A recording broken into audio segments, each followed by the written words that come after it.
ফাদিল হল জুবিনদাৰ মৃত্যুৰ ৰহস্য। আপোনাৰ হৃদয় কান্দি উঠিব। কি ভয়ানকভাৱে মৃত্যু হৈছিল, আপোনাৰ সাহস লাগিব জুবিনদাৰ মৃত্যুৰ কথা শুনিবলৈ।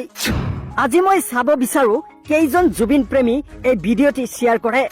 লগতে কমেণ্ট বক্সত এবাৰ জাষ্টিস ফৰ জুবিন বুলি লিখি যাওক। হয় বন্ধু বান্ধৱীসকল, ঠিকেই শুনিছে। আজি 7 দিন অতিক্ৰম কৰিলে জুবিনৰ মৃত্যুৰ ঘটনা, কিন্তু এতিয়ালৈকে অপৰাধীক কোনেও শাস্তি দিব নোৱাৰিলে।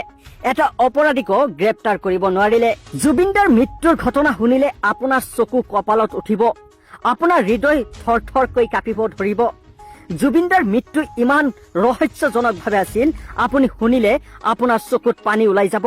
আপুনি ভিডিঅ'টো তথাপিও এবাৰ সম্পূৰ্ণ চাই যাওক। জুবিনদা সাগৰত যেতিয়া নামাই দিছিল সাঁতুৰিবলৈ, তেতিয়া অলপ সময় পিছতে জুবিনৰ মুখেৰে ফেন ওলাই গৈছিল। জুবিনক তাৎক্ষণিকভাৱে ডক্টৰৰ ওচৰত লৈ যোৱা হোৱা নাই। জুবিনদাক কমচে কম আধা ঘণ্টা পিছত লৈ গৈছিল হস্পিটালত। ছিংগাপুৰ জেনেৰেল হস্পিটালত লৈ গৈছিল আধা ঘণ্টামান পিছত, কিন্তু তাতো যাই পিনে সঠিকভাৱে ট্ৰিটমেণ্ট পোৱা নাছিল জুবিন গাৰ্গৰ। জুবিন গাৰ্গৰ ট্ৰিটমেণ্ট পাইছিল প্ৰায় জেনেৰেল হস্পিটালত আধা ঘণ্টামান পিছত। আৰু এনেকুৱা ৰহস্যজনকভাৱে মৃত্যু হল অতি মৰমৰ জুবিনদাৰ। যদি এনেকুৱাভাৱে নহলে হয়, তাৎক্ষণিকভাৱে ডক্টৰৰ ওচৰত লৈ গলে হয়, তেতিয়াহলে আমাৰ অতি প্ৰিয় মৰমৰ জুবিনদা এই দেশৰ পৰা আৰু গুচি নগলে হয়।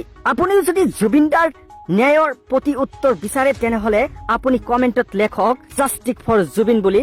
আৰু আপুনি যদি এই ভিডিঅ'টো শ্বেয়াৰ কৰি দিয়ে, যাতে জুবিনৰ অপৰাধীক এটা এটাকৈ শাস্তি দিব পাৰে। ইমান দিন হৈ গল এটা অপৰাধীক গ্ৰেপ্তাৰ কৰিব পৰা নাই অসম চৰকাৰে। সকলোৱে অসম চৰকাৰক আহ্বান জনাইছে, জুবিনদাৰ মৃত্যুৰ সঠিক তদন্ত হওক আৰু অপৰাধীক গ্ৰেপ্তাৰ কৰক আৰু উচিত শাস্তি প্ৰদান কৰক। কিন্তু কাৰ কথা কোনে শুনিছে? জুবিনদাৰ প্ৰতি উত্তৰ বিচাৰি আপোনালোকৰে কৰিব লাগিব এই ভিডিঅ'টো শ্বেয়াৰ। যিমান ভিডিঅ'টো পাৰে শ্বেয়াৰ কৰক আৰু জুবিনদাৰ বিষয়ে আপুনি কমেণ্টত জাষ্টিস ফৰ জুবিন বুলি লিখি যাওক।